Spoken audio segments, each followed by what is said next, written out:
important to recognize the need to groom the boy child in the best ways by considering his well-being and the challenges he faces while acknowledging the positive impact he brings to the family, community, and the society. Over the years, issues surrounding the boy child and his development have not been given adequate attention, thereby neglecting essential areas of his growth. Just like the girl child, a lot needs to be done regarding the upbringing of the boy child to achieve balance in value and love, which affects his contribution to the society. There's no need denying the fact that the boy child is a child with needs for love, care, and expression of value. Hence, the need to spark discourse and create awareness about the needs of the boy child and reiterate the role of the society in upbringing process of the boy child.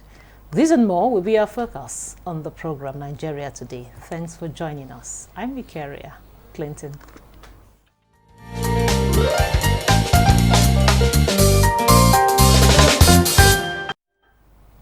Now with me in the studio for the conversation is Chuks Akamadu. He's a legal practitioner and president, Center for Ethical Rebirth Among Nigerian Youths. It's a pleasure to have you on Nigeria Today.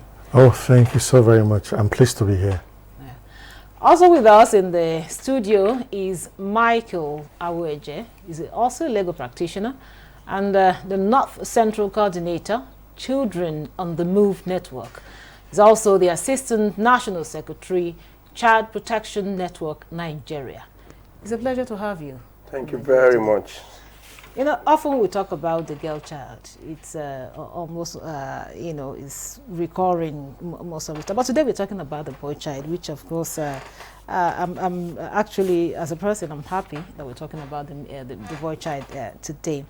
Now, I'll start with you, Chuks. Why is it important, or why is grooming the boy child very important in today's society? Well, I would want to firstly note that this is a very refreshing departure from what used to be our culture, disposition or attitude towards the boy child. Before now, it had always been about the girl child. So for me, it's a good thing that the society suddenly realized that there's a need to also pay adequate attention to the well-being of the boy child. Now, talking about why pay attention to the well-being, grooming of a boy child? The answer is simple, and I guess it's obvious. Universally, it's accepted that the male is the head of the family. And if the family unit is the very nucleus of the society, then it makes a whole lot of sense for us to pay adequate attention to the well-being, the future, and the grooming of the boy child. Why should we do that? When you look at the boy child, we should all wear the consciousness that the boy child is that man who is going to head the family tomorrow. He is that husband in waiting. He is that father in waiting. He is that man who would show the society the path to work in the future. So taking care of the boy child is simply wisdom on the part of the society, because what the society would be doing in effect is to proactively take care of their future. The boy child, like I said, as the incoming head of the family, is supposed to be groomed. He is supposed at a very tender age to be made aware of his responsibilities. The right values have to be inculcated in him. He needs to be made very sure of his identity as a person. He also needs to realize that growing from being a boy into being a man comes with a whole lot of responsibilities. Because looking at today's world, you will find that it's actually because of our inability or our failure to take care of the needs of the boy child at the right time that we are facing challenges bordering on insecurity today. Yes. When you look at the globe, and especially in this part of the world, you now look at those who are responsible for the kidnapping you have around in all parts of the country today: kidnapping, banditry, insurgency, rape, violent crimes such as rape, such as gender-based violence, and all of that. It was because the society failed to prepare the boy child for his responsibilities tomorrow that he now found himself. Because the Bible says, like we say in this part of the world, and I think it is a universal consensus, that the idle mind is the devil's worship. We refuse to occupy the boy child's mind with the right values, with the right etiquette, with the right ideas, with the right pursuit, with the right goals and aspirations. That's why we're facing what we're facing at the moment. Thank you very much, Chooks, for that opening remark. Now, Awege, talk to us.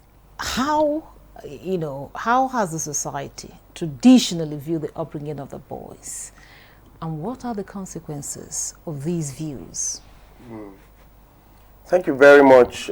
First and foremost, I would align myself with the positions held by my colleague, and I would say also that now, if you take a look at the provisions of international Convention on the Right of the Child, that is the CRC, Convention on the Right of the Child, the Child Rights Act, even the Constitution, and all of that. A child is a child. A child is not distinguished, distinguished between a male and a female. And so, if a boy child is a child, pursuant to all the provisions outlined above, it means that he has a right to survival, he has a right to family life, he has a right to development, he has a right to education, and all those gamuts of responsibilities placed by those legal instruments on our communities. Now, he said, rightly said, there's a shift in that conversation. It has always been about the girl child, leaving the boy who is supposed to be the head of the family. Now, I said this sometimes, and people laugh at it. Now, who will be the husband of these well-groomed girls tomorrow? The boy. So, if you invest all the time and energy in grooming, in training these girls, building them up very well, and abandoning the boys, who becomes the husband? The wild beater, the armed robber, the thieves, and all of that. Now, so societal expectations for the boy child is part of the driving forces or the pull factors in all the juvenile delinquencies, all the criminal issues, the issues of drugs, drug abuse, and all of that we're seeing today. The expectation that a child, a boy child, should suppress his feelings. He should not express himself. He should not express grief. He should not express bitterness. The fact that the boy child becomes a target of bullying, becomes susceptible to emotional, psychological attack on a daily basis, both at home and within the community. It's the foundation of all the menaces and all the issues that we're having today. Now, until we begin to address these issues, the future will be bleak. So it's an open call to all the organizations, whether it's the media, whether it's the civil society organizations, to begin to mainstream issues that affect the upbringing of the boy child. Okay. Now, back to you, Chooks. There are some issues that Awege here has touched. The issue of the emotional and maybe psychological aspect of grooming the boy child. Most times the boys are told, men don't cry. You're not supposed to cry. Just hold it in, hold it in. So what are some of the common mistakes that parents make when raising the boy child that we think we should correct if we want to have a responsible, mentally sound and young man? Well, firstly, I think that we need to come to terms with the fact that the times have changed. What worked for my grandfathers and my fathers couldn't possibly work for me. How much less work for my children? Then if we accept that the times have changed, then it really means that we have to also embrace the reality that culture, what we call culture, is dynamic. It's not static. Okay. That said, it means we must find ways of discarding some of the assumptions that we have about the boy child in today's world, because some of those assumptions, like I said, they may have worked in the past, but they are not, they can't work today. For instance, the assumption that the boy child is a superhuman being, I think is wrong. It's not defensible. It does not have anything to do with today's realities that we confront. The boy child has got his challenges. In the yesteryears, we had the boy child growing up in a family environment where he sees his father as an overlord. The father will speak a word and it becomes a decree, and because it's a decree, from the wife, that's the boy child's mother, to the rest of them, everything that he has said is binding on all. And you find everybody trying to comply with that directive of the father. But things have changed. You would agree with me that in today's world, for you to run a fairly stable home, you have to be very, very inclusive. You have to be very, very accommodating. You have to be very, very interactive. You have to seek the opinion of your spouse, seek the opinion of your children, so that at the end of the day, you would have synthesized all shades of opinion and come up with what will now be fairly acceptable to all. So we have a responsibility to recognize the inadequacies or the frailties of the boy child, so that we can groom a boy child that will be well adjusted, that will be balanced in his views, that will be self-confident, and that will not see himself being a myth, because he is functioning in an environment that requires everybody to play a part in. So we should be a lot more realistic in our expectations where it has to do with the boy child, because it is what we feed in. It is the input that will eventually determine the output. So the right values, the right orientation, and all of that will go a long way in ensuring that we have raised a boy child that is well adjusted, that is balanced emotionally, psychologically, and otherwise, to become the head of a home tomorrow in the corporate interest of our society. Thank you very much. Now, back to you, Aweje. Now, today we see, even though we say it was in yesteryears, we've seen certain things happen in some families, probably where they have maybe just one male child, and you see a lot of attention given to this male child by the mom, making you understand that the boy should not do the cooking, the lady should serve him. You see them worshiping this child like a demigod, So how has this, will I say it has got something to do with culture? How has this kind of practice affected or impacted the upbringing of a child? Yes, like Mr. Chuk said earlier,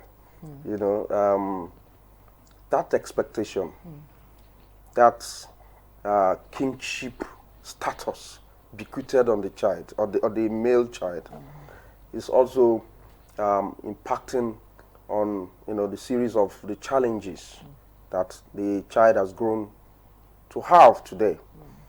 I come from a background where my mom told me that everybody has a role to play as far as this family, is concerned. And so we had a schedule of work on a daily basis, maybe because I was a teacher. And that impacted on my capacity to build up, to become the man that she wanted me to be. Now, male children should be made to do certain, domestic work to help and, develop those skills, those responsibilities. You cannot be a king without having set skills, without having the knowledge, the competence, and the capacity. Now,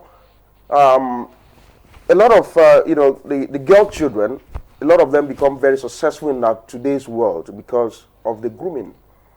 Special attention, like you said, tailored towards them, they train them, you wake up, you do your chores.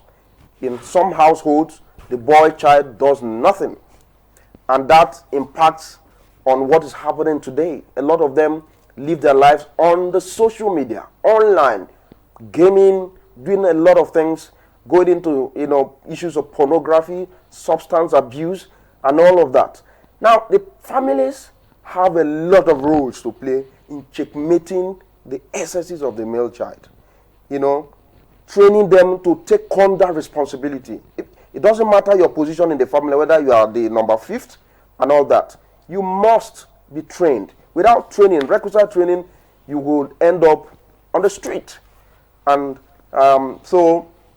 the male child, for the male child to have the capacity to take on that responsibility that the community and culture have ascribed onto him, he must have the requisite training.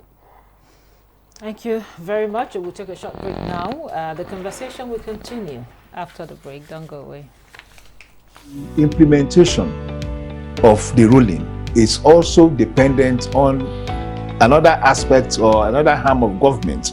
Nowhere in the world will allow under digital economy for banks not to be dispensing domestic currency in that economy.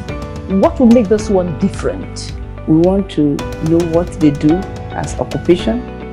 All of these are attributes that our questions have been designed to investigate. In a few days to come, you see that we are all around their own crannies and everywhere in Nigeria, telling people to cooperate. Welcome to Nigeria Today.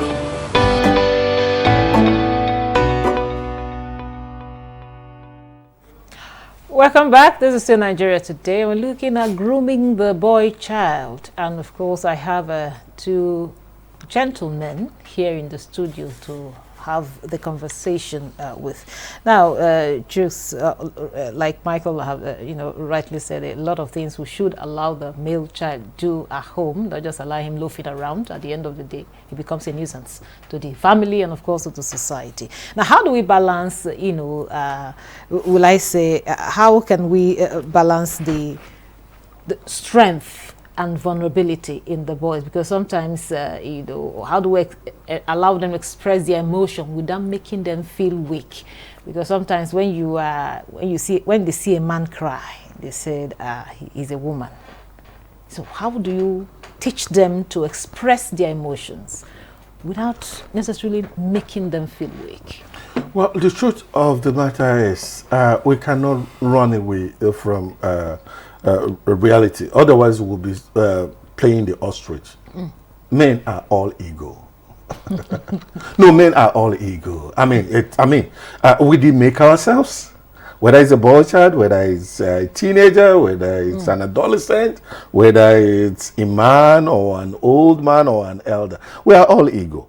But again, we need to find a way of striking a balance between the ego of a man and the responsibility of a man to also take responsibility. That your all ego does not mean that members of the opposite sex should now walk in the consciousness of not trying to enjoy your ego. You need, because you function in a society, you don't live in isolation, you must also take a step forward to ensure that the right balance is struck between you as a man and other members of the opposite sex. That we are all equal doesn't give us a right to be overly arrogant, doesn't give us a right to be condescending in our interactions with members of the opposite sex. It doesn't give us a right to think too highly of ourselves or have some form of superiority complex. No, in fact, that we are all equal, if you ask me, should add to our consciousness of carrying a huge burden on our shoulders, meaning that we should look at members of the opposite sex in our midst as special breed and be very protective around them. That means that if you're truly a boy child, you should look out for your girl child sister. You should always look out for your sister, your mother, your siblings that are not males. Because if you think you're hot and that you're masculine and all of that, your masculinity should be exercised or expressed for the benefit of those who are feminine. What that means is that being a boy child places a greater responsibility on the boy child to show greater respect to the girl child, show greater respect to members of the opposite sex generally, and also groom you or prepare you for the greater responsibility of protecting not just your immediate family, but your community, and then the larger society as we have it. Now, Michael, having heard what Chooks said, do we still have, male role models for the young boys? Because you see a lot of things happening in society today. Everybody wants to make money. It doesn't matter how. They just want to be rich, even though you don't. Some people just the end justify the means. So do we still have male role models for the growing boy child? Yes. The answer is yes. We have good role models. The good role models could be your religious leaders. They could be the traditional rulers. There could be even the school teachers. There could be the person you are looking up to, even somebody working within the media space that you watch on a daily basis. Now, I talked about societal expectation, and the societal pressure on the male child, being one of the pull factor, the drive into all the, the substance abuse, the bullying and all the things, the streetism that, we talk about. Yeah. But when the children, the boy children look up to positive role models within the society, they will have or imbibe those positive values that Mr. Chooks talked about earlier. Those positive values of hard work, positive values of decency, values of taking responsibility not just for yourself, living not just for yourself, but for the society, for your family, being the first point of defense for your family and all of that. So they are, of course they are, even in the political space, they are positive role models. And so the boy child should be taught to emulate positive values from those role models and not to crave for the negative values that the society is projecting every day, the yahoo, the all sort of things that that are negative, that the boy children are now headed for. Now I tell you, if you go to Kuje prison, for example, a number of the children, the number of the people that are there are male inmates. If out of the about 82,000 inmates in Nigeria, over 70,000 of them are male. That speaks to the vague, the vacuum that is actually in the community right now as far as role modeling is concerned? Thank you very much. Now, it's just in 30 seconds. 30 seconds. What should the parents do, or what are parents, society, guardians do for us to have responsible young men, because a lot of things are going wrong? Parents and the society in general should please interrogate themselves, because it's what you give that you reap. What you sow is what you reap. So the boy child will eventually be a reflection of his parents, his society. So it's now left for the parents and the society at large to sit back and ask themselves, who am I? Do I embody those values that I would want reflected in my boy child tomorrow? Because that's where it starts from. So that places a huge burden on the parents and the society, because if we are not worthy parents, if we are not a worthy society, then we shouldn't expect a worthy boy child tomorrow to continue from wherever we would stop eventually. Thank you very much. This is where we draw the curtain on today's episode of Nigeria Today. A very thank you to Michael Awoje, the legal practitioner and North Central Coordinator, Children on the Move Network. Thank you so much for coming on the program. Of course, we had Chuks Akamadu, also legal practitioner and the President Center for Ethical Rebirth among Nigerian youth. Thank you so much for coming. My pleasure to be here. Thanks for having us. Thank you. And thank you for being part of the program. I'm Mikaria Clinton. Goodbye.